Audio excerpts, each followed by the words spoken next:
नमस्कार दोस्तों, फिर से स्वागत है आपका राजस्थान दर्पण न्यूज़ चैनल में। मैं अशोक कुमार मालिक ब्यावर। आज हम मौजूद हैं ब्यावर आदेश विद्या मंदिर उच्च माध्यमिक विद्यालय, जहां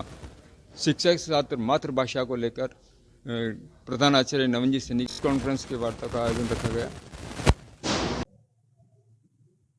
देश में जितने आदर्श विद्या मंदिर चलते हैं, सरस्वती शिशु मंदिर चलते हैं, विद्या निकेतन के नाम से विद्यालय चलते हैं, इनमें अधिकतम विद्यालय विद्या भारती अखिल भारतीय शिक्षा संस्थान इस संगठन के मार्गदर्शन में संचालित है।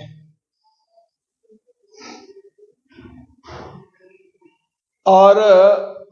अपने देश में शिक्षा का स्वरूप कैसा हो, देश की शिक्षा बालक को किस रूप में तैयार करे, भारत में शिक्षा की प्रणाली कैसी हो, यह सुनिश्चित करने के लिए ही विद्या भारती अखिल भारतीय शिक्षा संस्थान की स्थापना हुई। विद्या भारती का प्रारंभ से ही स्पष्ट मत रहा है कि बालक की प्रारंभिक शिक्षा उसकी मातृभाषा माध्यम से ही होनी चाहिए। आप सब निश्चित रूप से जानते हैं, विश्व में जितने भी शिक्षा शास्त्री हुए हैं, जितने भी भाषा वैज्ञानिक हुए हैं और जितने भी बड़े विद्वान कहलाते हैं और जिन्होंने अपने जीवन में उच्चतम शिखर को प्राप्त किया है, ऐसे सब मातृभाषा को लेकर के बहुत अधिक प्रतिबद्ध हैं। हम जानते हैं कि बालक गर्भावस्था में रहता है तो 5 महीने तक वो अपनी मां के गर्भ में मातृभाषा को समझने लगता है, सीखने लगता है, और गर्भ से बाहर आता है तो छोटा सा नन्हा सा शिशु अपने आसपास के सारे वातावरण को मातृभाषा में ही देखता है, मातृभाषा में ही सुनता है,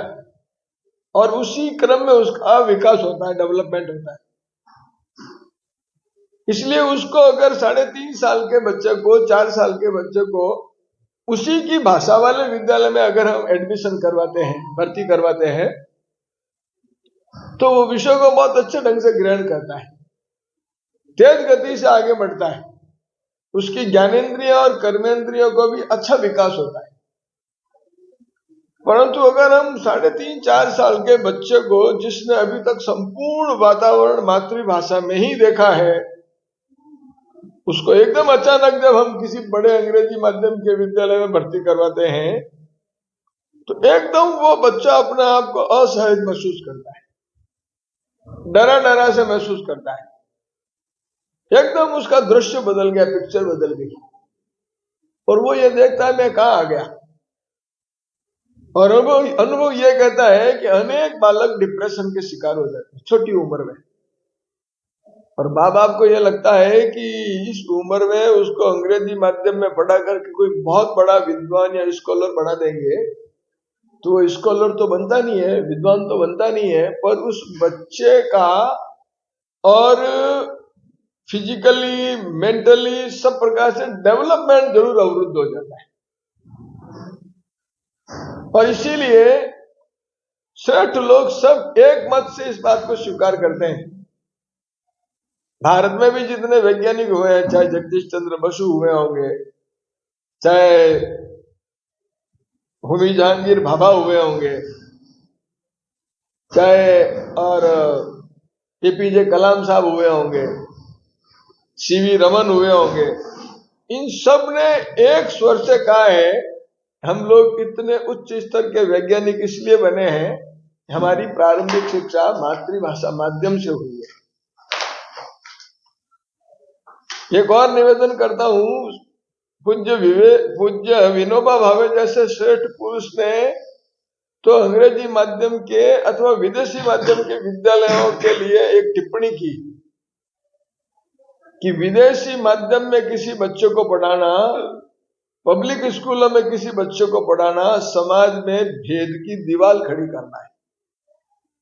जो बालक बड़े विद्यालय में पढ़ते हैं, अंग्रेजी माध्यम पब्लिक विद्यालय में पढ़ते हैं,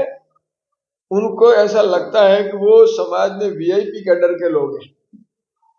और जो मातृभाषा माध्यम में पढ़ने वाला बालक है वो उनकी दृष्टि में एक हेय दृष्टि देखता है। वो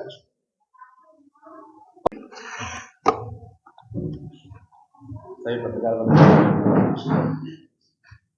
आज ये आपके साथ विशेष संवाद कार्यक्रम रखा है। उसका हेतु यह है कि विद्या भारती एक राष्ट्रीय स्तर का शैक्षिक और सामाजिक संगठन है। औपचारिक रूप से हम विद्यालयों का संचालन करते हैं, किंतु समाज के और राष्ट्र के ऐसे विषय जो राष्ट्र के लिए आवश्यक होते हैं, उसके लिए हम समाज जागरण का भी काम करते हैं।